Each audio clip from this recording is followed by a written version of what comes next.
Northern Italy rolls out the red carpet to the world as host of the 2026 Winter Games. From the cosmopolitan heart of Milan, the global capital of fashion, design, art, and innovation,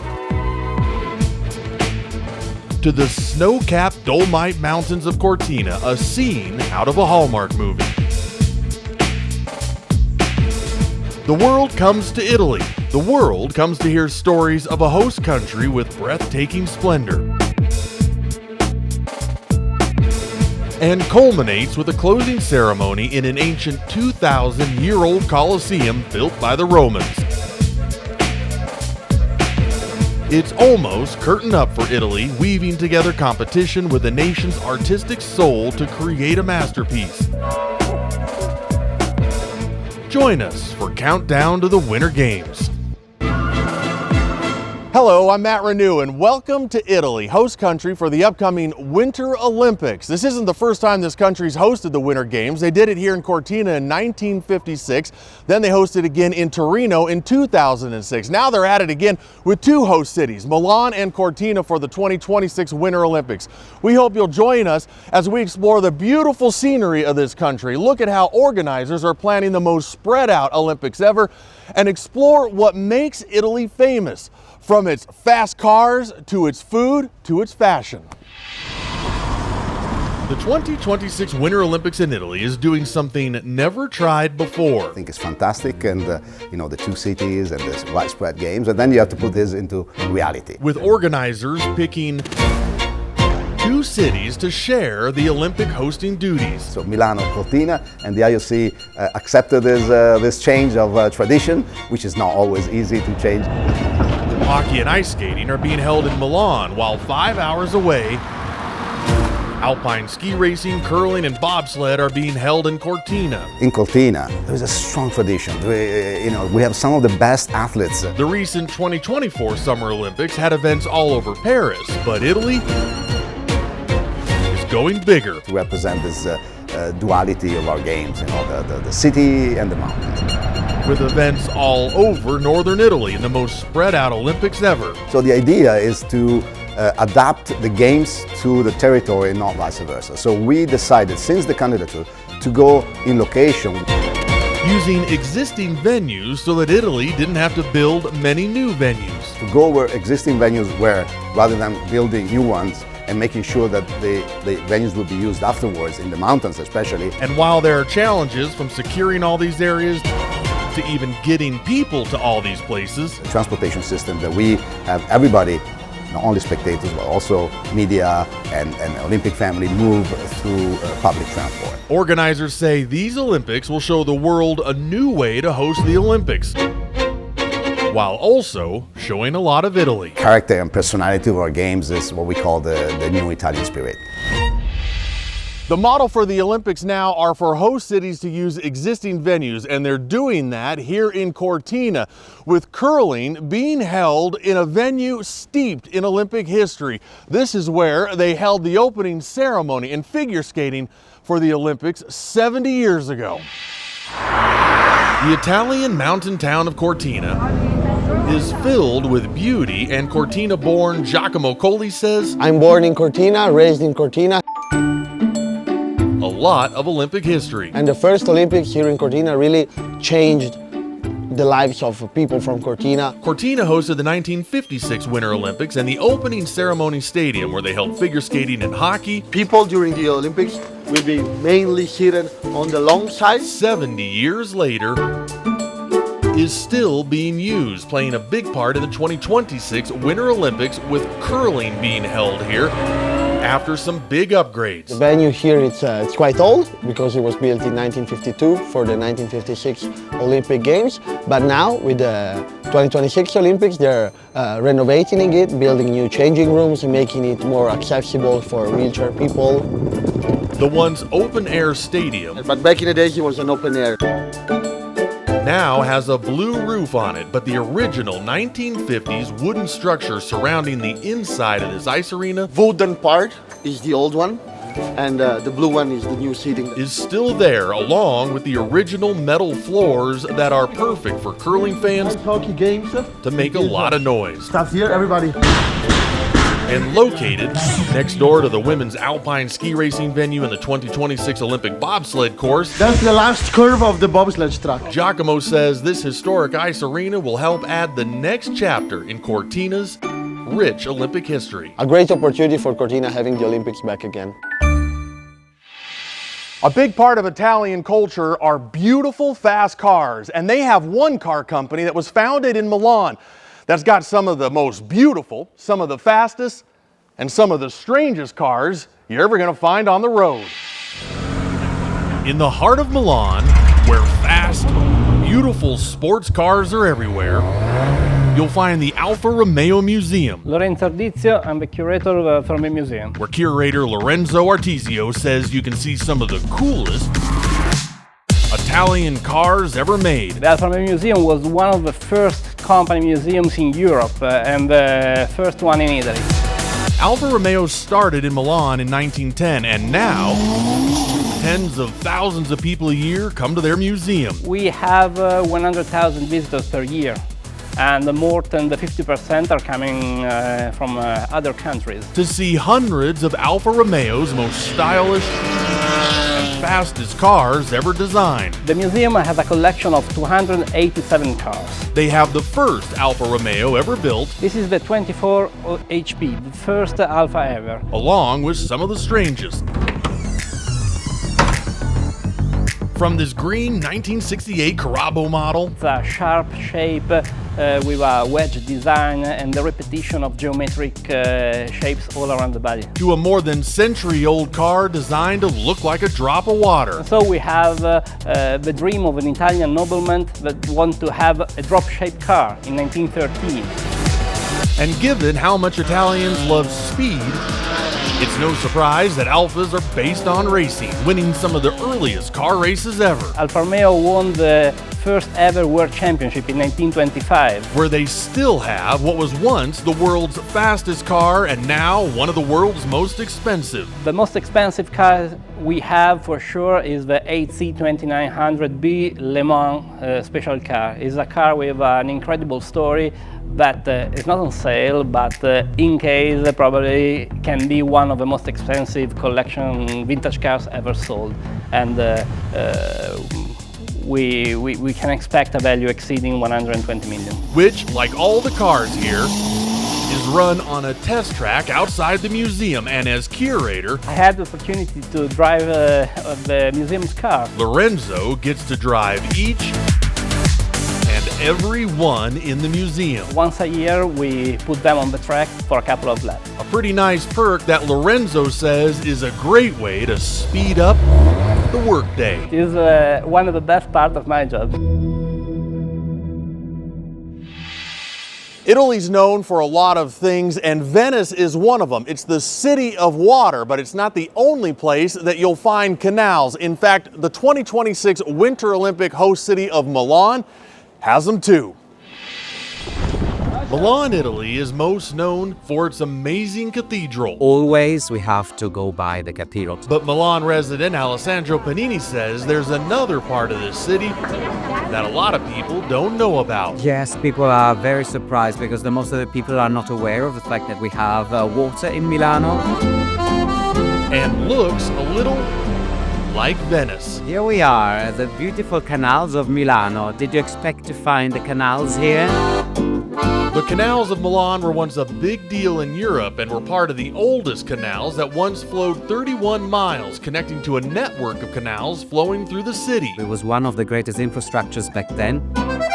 that helped transport goods. Milano was full of canals. It got a little bit the feeling of Venice. Until trucks started doing the job, and that's when these canals were closed. It just started, being less useful. Today, only a portion of them still flow, and you're only going to find one gondola on the water. Really?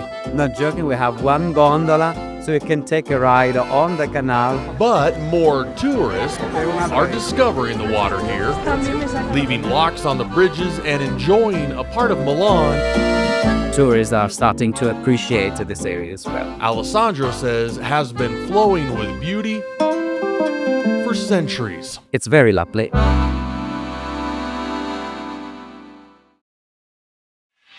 When it comes to the culture of Italy, sculptures are woven deeply into the fabric of this country's history, and there's one foundry in Italy that has all the original molds of some of the most important sculptures on the planet, from David to Venus de Milo.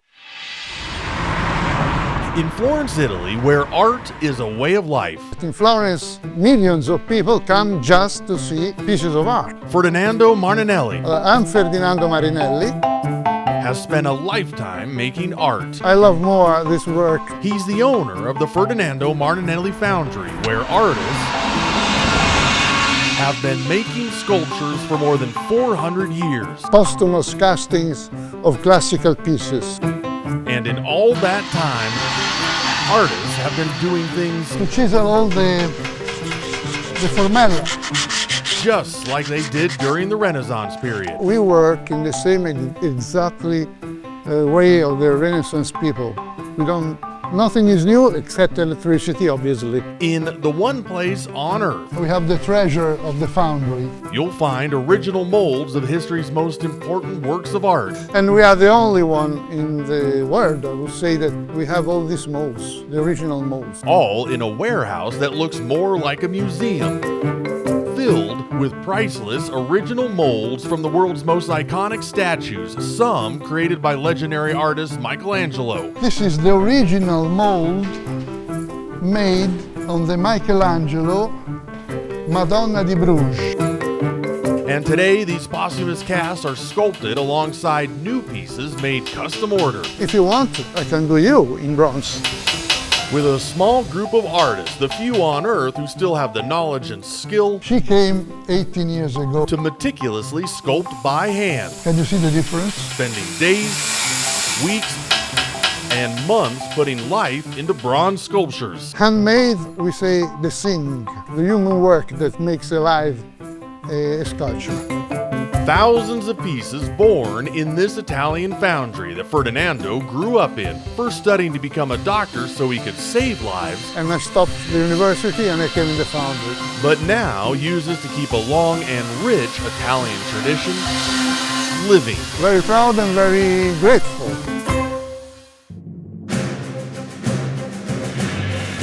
Still to come, fashion and food, two pillars of Italian culture. We'll explore both. You're watching Countdown to the Winter Games.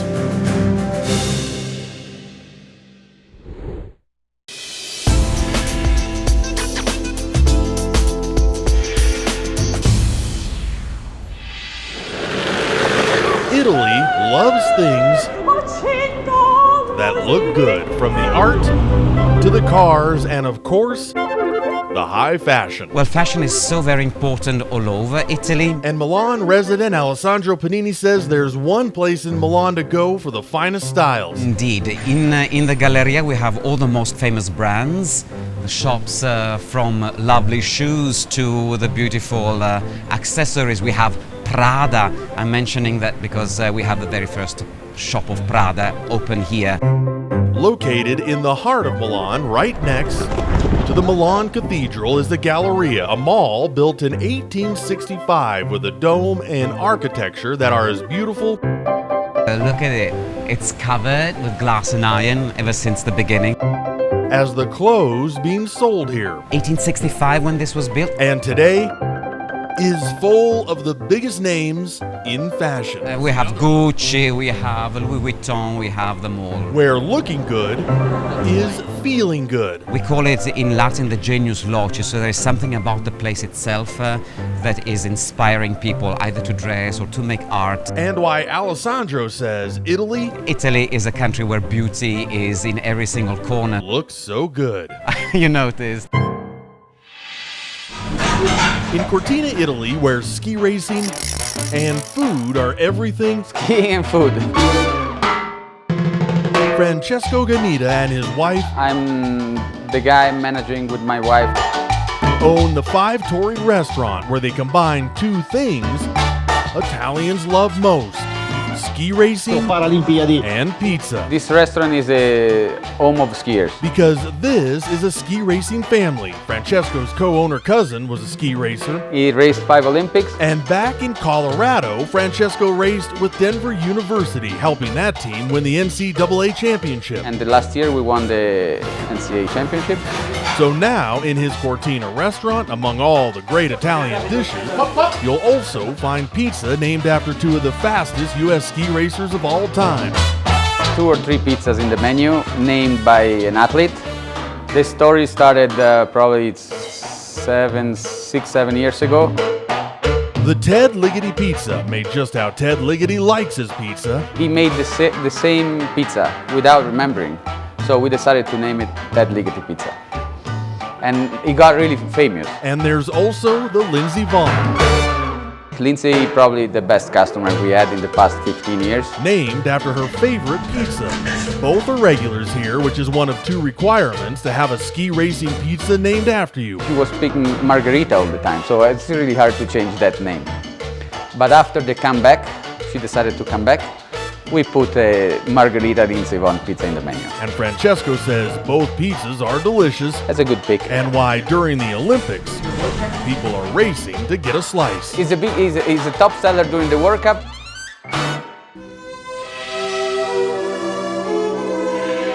When we return, a cemetery where thousands of American soldiers are laid to rest from World War II.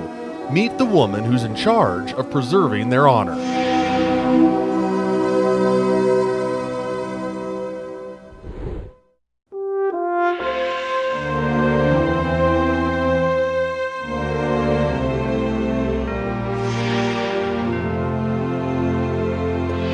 A big part of Italy is Italian history, and a big part of their history is the sacrifice that American soldiers made here during World War II. Soldiers that fought and died on Italian soil and are now buried here at the Florence American Cemetery, where the staff's dedicated to making sure the stories of those soldiers aren't forgotten. Near the Italian city of Florence, tucked into the hills of Tuscany, is the American Cemetery of Florence. My name is Erith Zecker, and I'm the superintendent of the Florence American Cemetery. Where Superintendent Erith Zecker says thousands of American soldiers have been laid to rest. Interred here are 4,402 service members. Those include 6 sets of brothers, there are 10 civilians, 4 women, and 3 Medal of Honor recipients.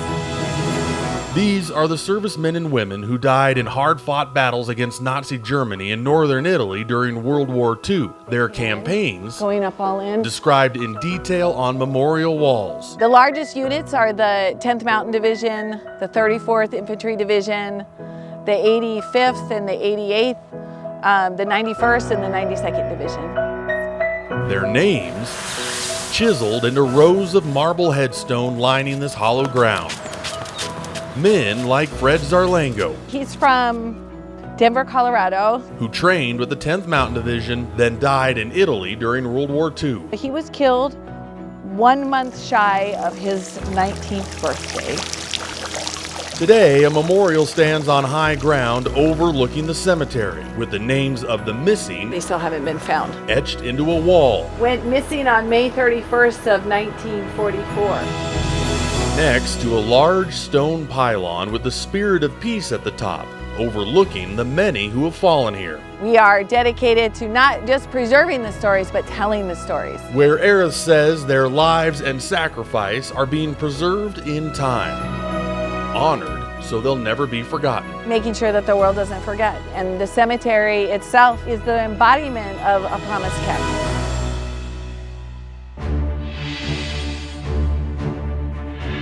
These Winter Games are the most spread out ever, and that includes where the closing ceremony will occur. A tour of Verona, Italy, and its beautiful Colosseum is next.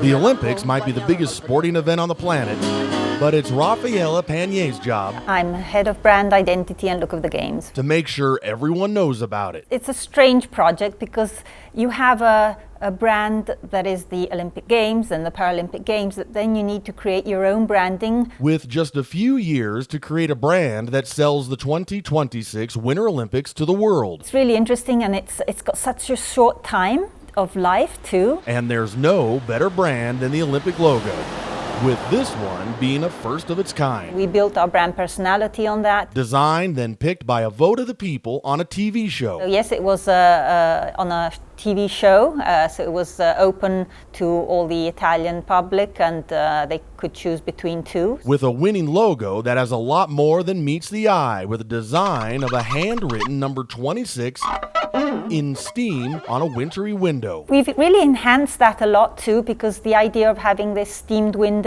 and looking through gave us the possibility to tell stories. So we have this 26 on the window, and we can see through, we can see the Olympic Games, the Paralympic Games, we can see our territories, we can tell stories. The 2026 Winter Olympics will have a closing ceremony unlike any other. In fact, organizers are planning to hold it in a 2,000-year-old arena, older than the Roman Colosseum. It will be a special sight to see. In the historic city of Verona, David D'Acomo. My name is Davide D'Acomo, and I'm the responsible of the educational area for the Arena di Verona Foundation. Is inside one of Italy's most historic places. Built around the 1st century AD, the Arena di Verona has been standing for nearly 2,000 years and is actually 20 years older than the Roman Colosseum in Rome, and has seen a lot of action. Spectacular events took place in the amphitheater. Gladiators fought here, and the arena was once flooded to recreate Greek naval battles. Flooded with water from the Adige River, and with small boats, the great sea battles of antiquity were reenacted. More recently, Buffalo Bill performed his wild circus here, in a place where 30,000 Romans once sat. The arena could accommodate up to 30,000 spectators, an impressive number considering the construction techniques of the time. But an earthquake damaged the upper ring of the arena. Now only a part of that original structure still stands. And today it seats 10,000 people who now watch from the same seats Romans sat in thousands of years ago. It's the same seat where the Romans seated in the past. Inside an arena that when you first walk in, takes your breath away. First time when I come inside into the arena, it was without hair in my body. With amazing acoustics amplifying the Arena Verona Summer Concert Series, with music performed on the world's largest opera stage every summer. On the largest opera stage in the world, 50 summer evenings of unforgettable emotions. With this arena's biggest act yet to come as the site for the 2026 Winter Olympic closing ceremony, tucked inside this 450-foot by 400-foot arena. Dimensions that ensured perfect visibility. That David says will offer a close-up view of Italian history. 10,000 people live the same emotion at the same time. In a space as historic as it gets. This creates a connection, and it's very important. Thank you for joining us on this journey through Italy. No matter what your favorite Winter Olympic sport is, this upcoming Olympics is going to be an exciting one in one of the most beautiful countries on the planet. Ciao and arrivederci.